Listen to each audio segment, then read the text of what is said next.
Roll call.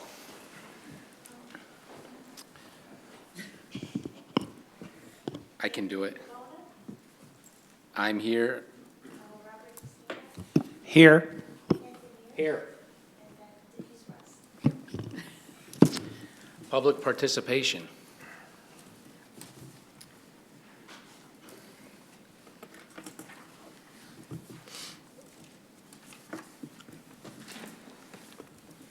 Al Mickle, 95 Woodbine Avenue.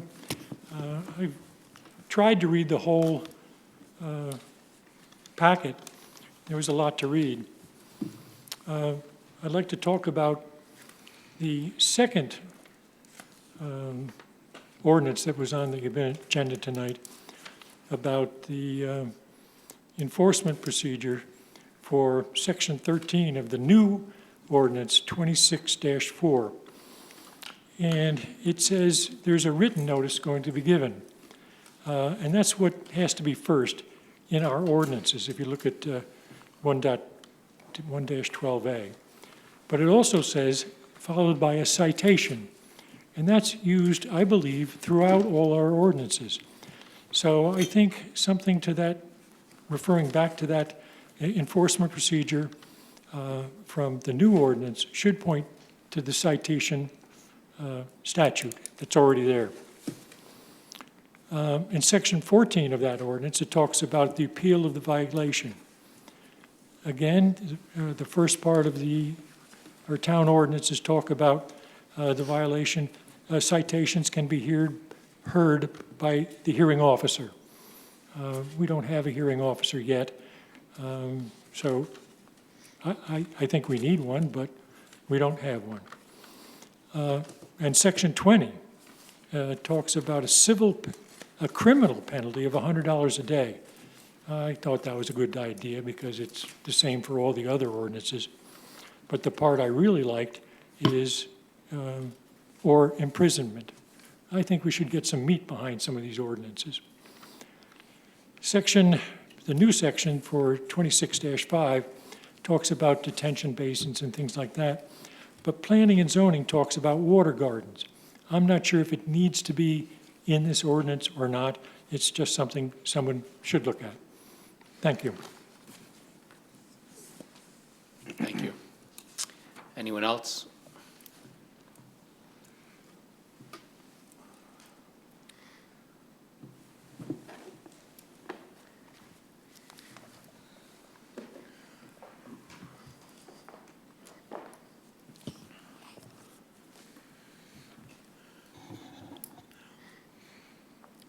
Richard Wick, Northfield Road.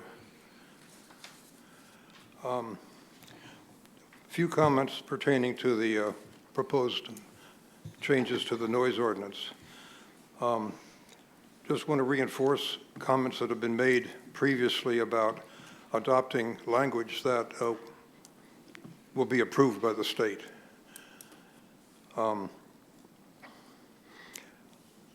couple of observations about recent history. Last summer taught us that a maximum decibel level at the property line is not a sufficient control. Sound travels over long distances. A single loudness measurement taken at the property line has not been adequate. And I don't know enough to suggest a specific remedy, but I would think there are experts available who can provide advice about what else might be possible. Section 12-40 covers sound measuring procedures. Based on the experience of last summer, one important requirement is missing. There should be an additional stipulation that the measurement shall be taken during the time when noise is being generated by the perpetrator. In other words, don't bother taking a sound level reading when the band is on break. Section 1234, the statement of purpose sounds fine. And I'd like to remind us all what it says. It is recognized that people have a right to and should be ensured an environment free from excessive sound, vibration, and other activities that may jeopardize their health, safety, or welfare, or degrade the quality of life. This article is enacted to protect, preserve, and promote the health, safety, welfare, and quality of life for the residents of the town. Now, that's all pretty qualitative verbiage. Hard to translate that into action, into rules that by definition need to be quantitative. That's a tough job to do, and it's not easy. I think many people recognize that.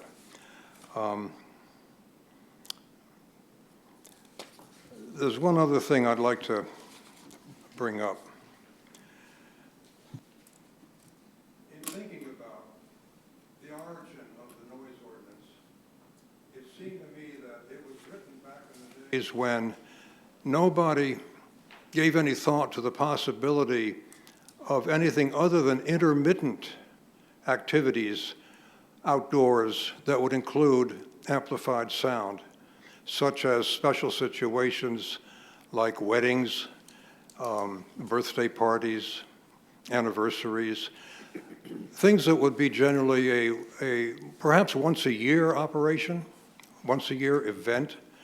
And I think under those circumstances, even if the noise got a little bit higher than the quantitative standards that we're talking about, very few people would complain because it's an intermittent situation. What we've been witnessing in the last few years is something other than an intermittent situation. We've been experiencing continuous music from commercial activities in or abutting residential property. And that, I believe, was never thought about at the time. And that's okay. Things change, and amendments happen. And look at the amendments to the Constitution. The founders didn't think about all that stuff at the beginning, and when they came upon different things that cropped up, amendments occurred. What I'm pointing out, or trying to point out, is that we're living with a different situation that is very hard to manage. Everybody has rights. Businesses have a right to stay in business. Residents have a right to do what they can to preserve their quality of life, whatever that means. And it means different things to different people. To a business, it means black ink on the bottom line. To a resident, it might mean being able to sit outdoors in the evening without having to listen to anything other than what he wants to put on his own stereo system. It's a very difficult situation, and it's, the job to do it well is daunting. And I had been on the Ordinance Subcommittee many years ago, and I feel for your pain. You've got a difficult job to do, and nobody is trying to be critical. We're trying to define the situation and identify the real problem, which I think now is dealing with continuous oral encroachment in people's quality of life, as opposed to the occasional parties that most people would accept with a shrug. Thank you for listening. Thank you. Anyone else would like to come up?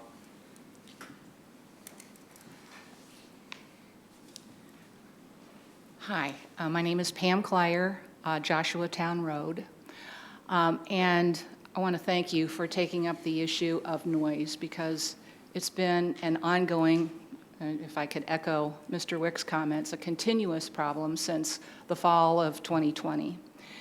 And unfortunately, what we've experienced will not be solved with the noise ordinance, because as Dick said, noise doesn't just travel, but it amplifies depending on the environment and the topography.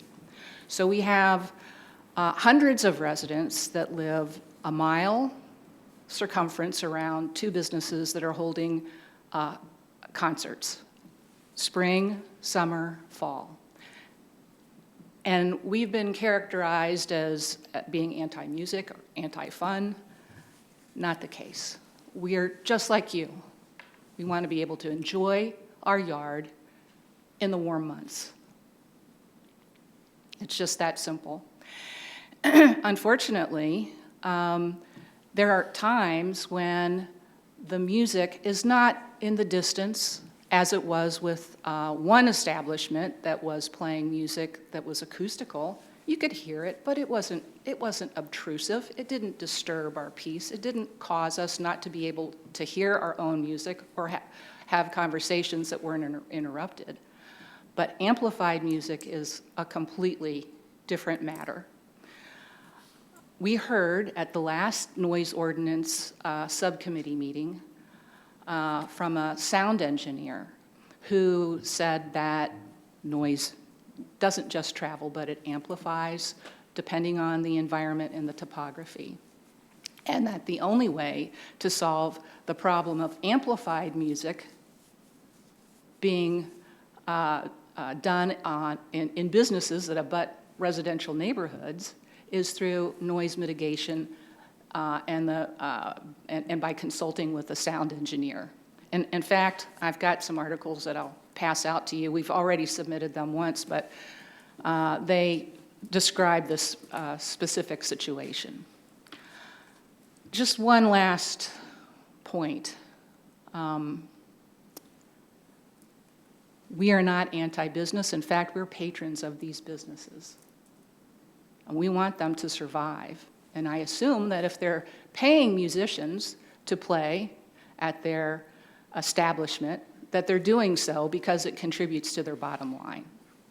Then surely they have revenue that they're generating from this music that could be directed toward mitigating the noise that's disturbing the peace and the residents that surround them.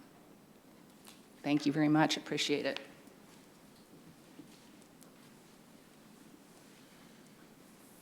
Take one piece of there. Thank you. Would anyone else like to come up?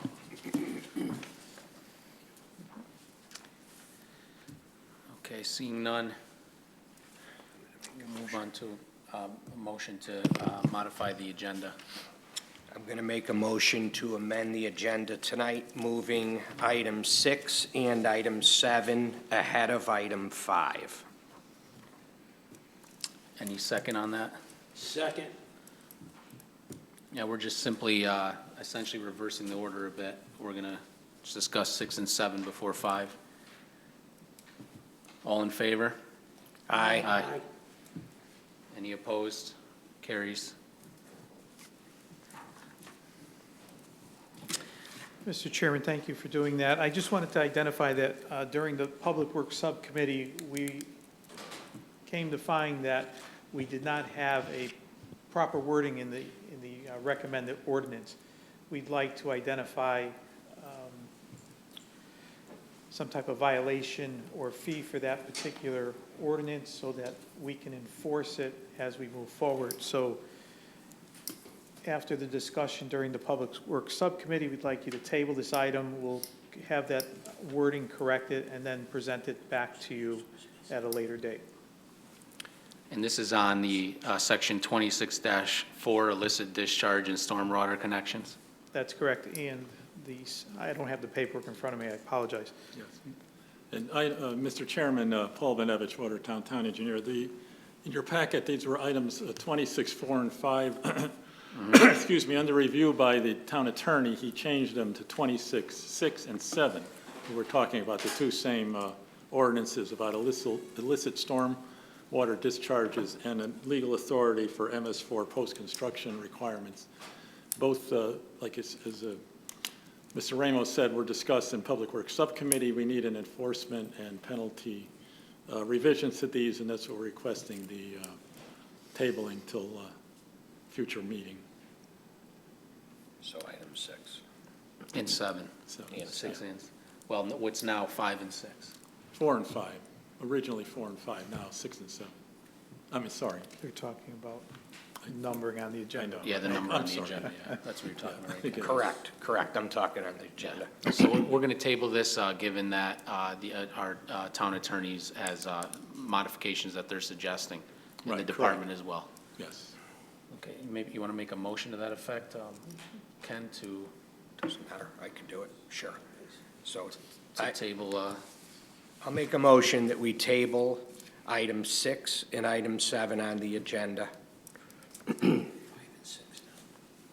I'm sorry. 5 and 6. I have a second on that? I second. Okay, and just to clarify, it's items now, which is 5 and 6, which is discussion and possible action on a recommendation to the town council for the amendment to the Watertown Code of Ordinances 26-4, and then also discussion and possible action on a recommendation to the town council for an amendment to the ordinances relating to MS4. All in favor, say aye. Aye. Any opposed? Okay, so we'll table that. Thank you.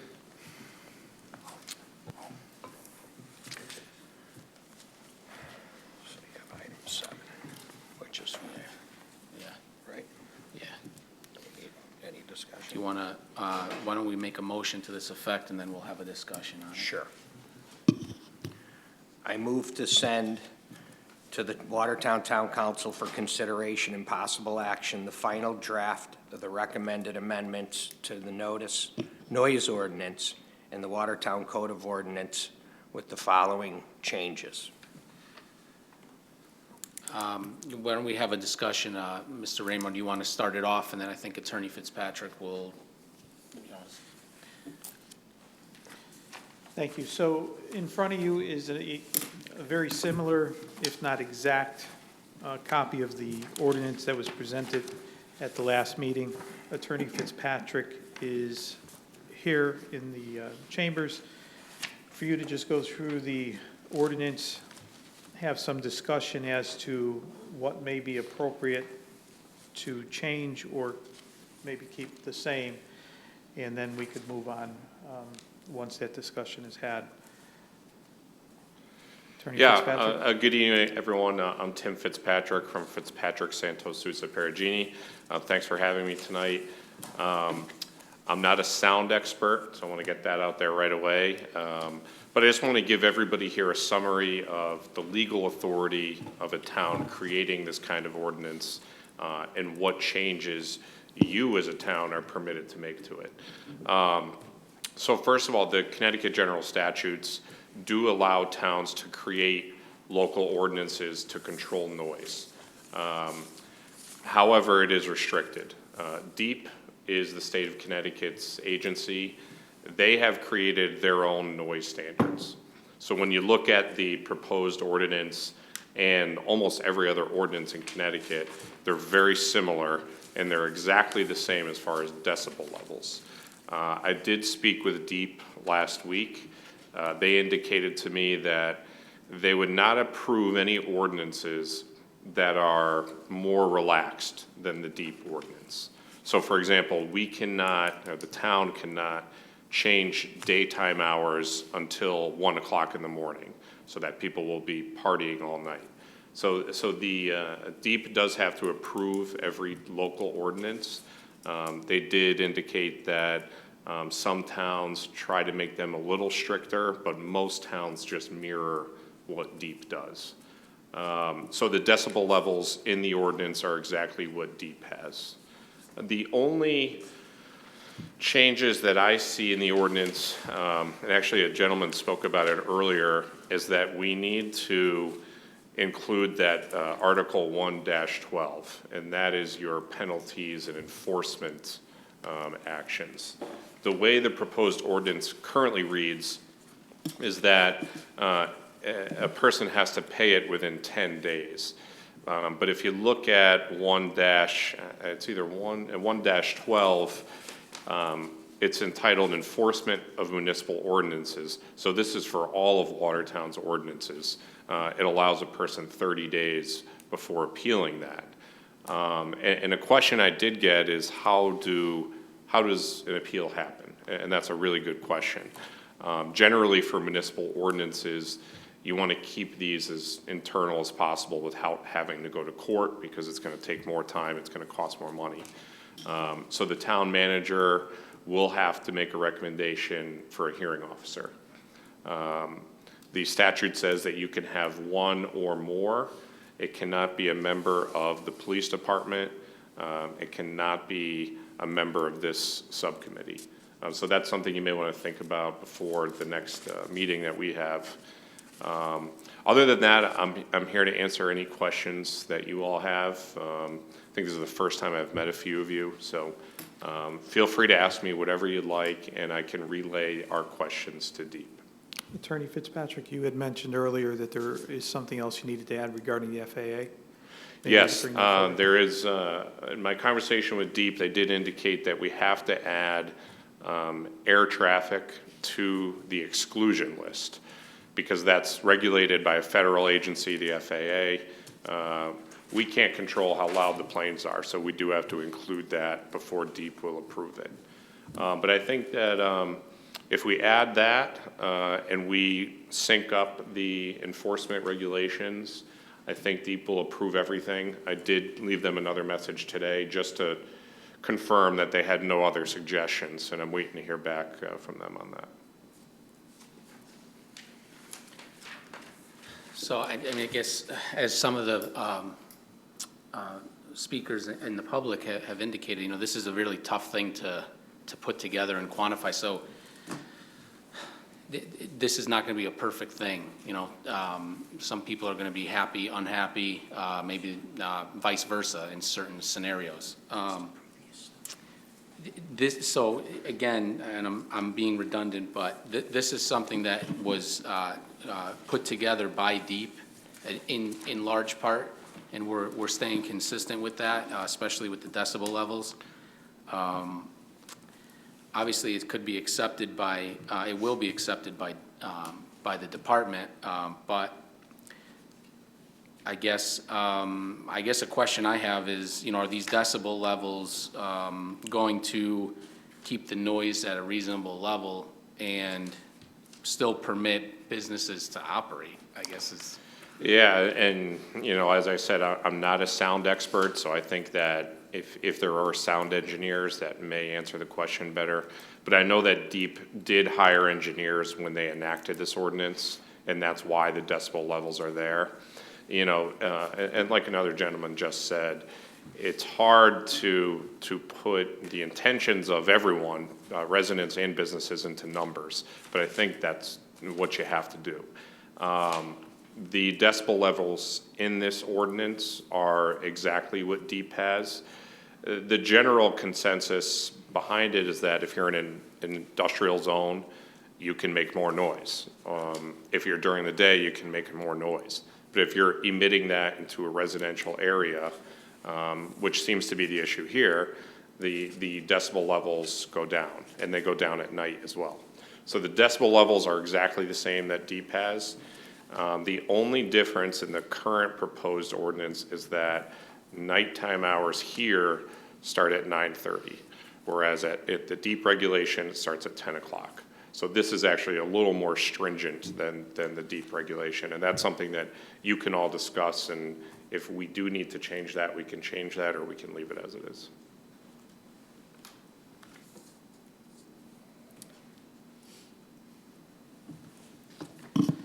Do we have any suggestions or about the time or the decibel levels? I mean, obviously, we can't make the decibel levels higher. So my assumption is that the level it's at is something that is reasonable, and that the state has done its due diligence on this. Yeah, and you know, that it is something that I assume as well, but I can't speak, you know, affirmatively to every project or research that they've done. I mean, when I took a, you know, I'm not an expert in it either, obviously, but when I did some searching on, you know, those levels, they're pretty I mean, I understand that where you measure it matters, but depending on, you know, how it's measured and where and whether that is the correct way to measure the sound, you know, that 55 decibels, 45 decibels is not, it's not extremely loud at all. I mean, Yeah, that's similar research to what I've seen as well. The key is that all of the measurements are going to be done pursuant to the manufacturer's instructions. So the police are going to have to be trained on it. In Naugatuck, I know they've done that as well. So whatever the manufacturer instructs you to do, that's exactly what they're going to do. So there's no way to alter it or change it or even have an opinion on it. It is what it is, and that's the number here, so. if I could ask one other question, do you know if Naugatuck has adopted the same, or if surrounding towns? It has, and so has Prospect recently. I think Bethel was the most recent one.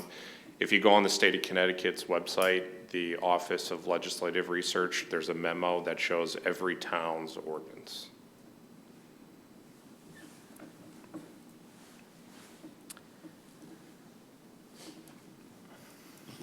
I have a question through the chair, just to be clear. On that 10 o'clock versus 9:30, are we looking at item 5 where it talks about Monday through Saturday and the hours of 9 to 9:30? That's normally 10 o'clock, is that what you're? Correct. So normally the nighttime hours where you have to be more quiet starts at 10 p.m. Right. Here in the proposed ordinance, those nighttime hours start at 9:30. And the reason on Sunday it's a little different is things usually start a little later on Sunday. So, Right. you know, you can't have people making noise at 7 or 8 in the morning on Sunday. But, you know, those are really things that a town can change on their own. Again, they just can't make them more lenient than what Deep currently has. Right. Thank you. Thank you. I mean, given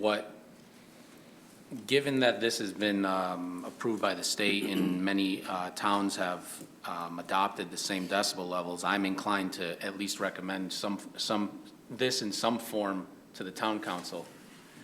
I don't know if anyone has any, you know, objection to that, or, you know, obviously, I think there's a few changes, right? So if we were to recommend this, we'd have to do it with, we'll go through the changes that would be necessary, but there are just a few.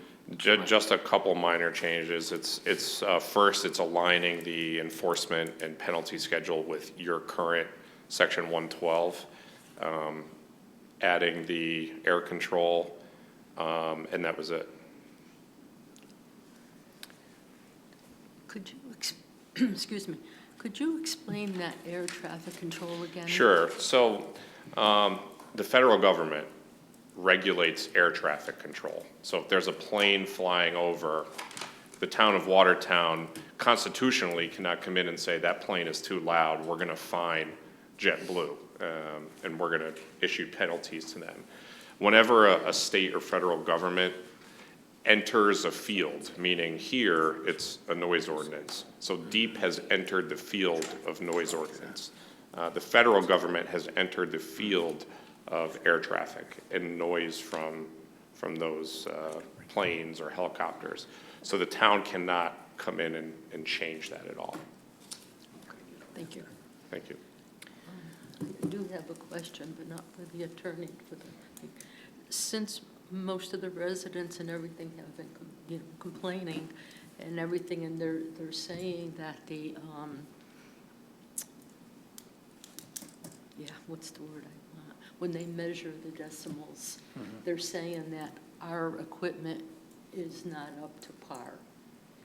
I don't know if it is or it isn't, but could we have someone from the outside who is licensed and everything to come in and do a noise decibel at the sites that they're, you know, they're suggesting? So when this topic came to fruition, the police department identified decibel reading meters. They were trained by the company to learn how to use them. There has been some back and forth. The police department would go to the outermost portion of the perimeter of the property where the noise was emanating from, and they would take the measurement there. From some of the reports back from the police department, the noise level measuring at that location was usually lower than if you were standing next to a lawnmower. That was a lot of comment that we got back from the police department. So, you know, with all the research we did, we always come back down to the interpretation, what's reasonable and what is not reasonable. I think the town has done their job to try to measure this. That's how we started this whole process, is that our old noise ordinance had nothing for us to measure to even decide whether or not it was an appropriate noise level or not. So this is an improvement. To hire somebody additional, I mean, again, there has been testimony, and I don't know whether, you know, what truth this is to it or not, but sound does travel differently on Yes. different weather, stuff like that.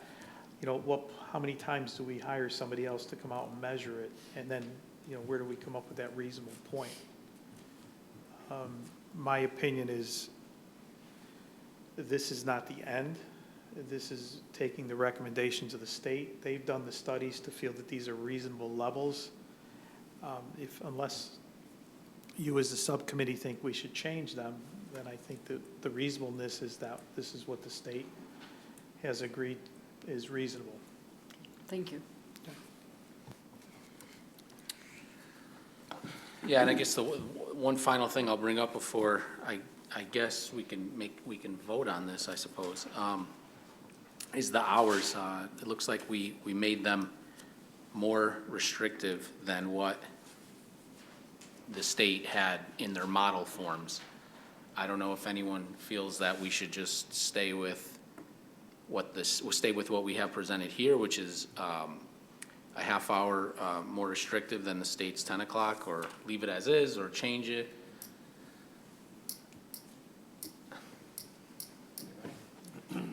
I would personally leave it to 9:30. Through the chair again, I would leave it the same. If it's 9:30 universally, if not statewide, 9:30 would be fine by us. And in fact, the previous ordinance for noise on town property, be it schools or parks, that hasn't been in effect for many years. The original ordinance, it pertained to sunrise to sunset. That varies. That would even be more restrictive. I say we're all on board with the 9:30. Yes. Okay. Ken, do you want to perhaps modify that motion to add, that original Yes. motion made to add those? I'll those try to, changes? yes, I will. All I need to discuss, I guess, or add to this motion would be the two changes that we discussed, the air traffic control and the enforcement penalty schedule.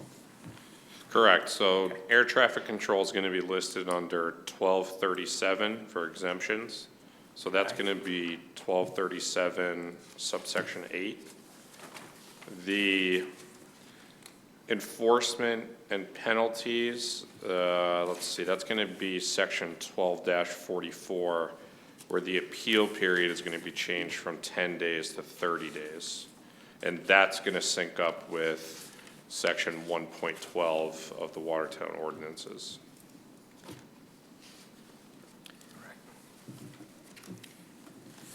All right, so Ken made a motion consistent with what Attorney Fitzpatrick, the changes that he's suggesting for the record. Do we have, we'll take a vote, all in favor of recommending this motion and sending this to the town council? All in favor, say aye. Aye. Aye. Any opposed? It's unanimous. Thank you, Attorney Fitzpatrick. Thank you, everyone. Thank you, sir. Good night. Thank you. And motion to adjourn, So moved. all in favor? Aye. Aye. Unanimous. Thank you very much. Recording stopped.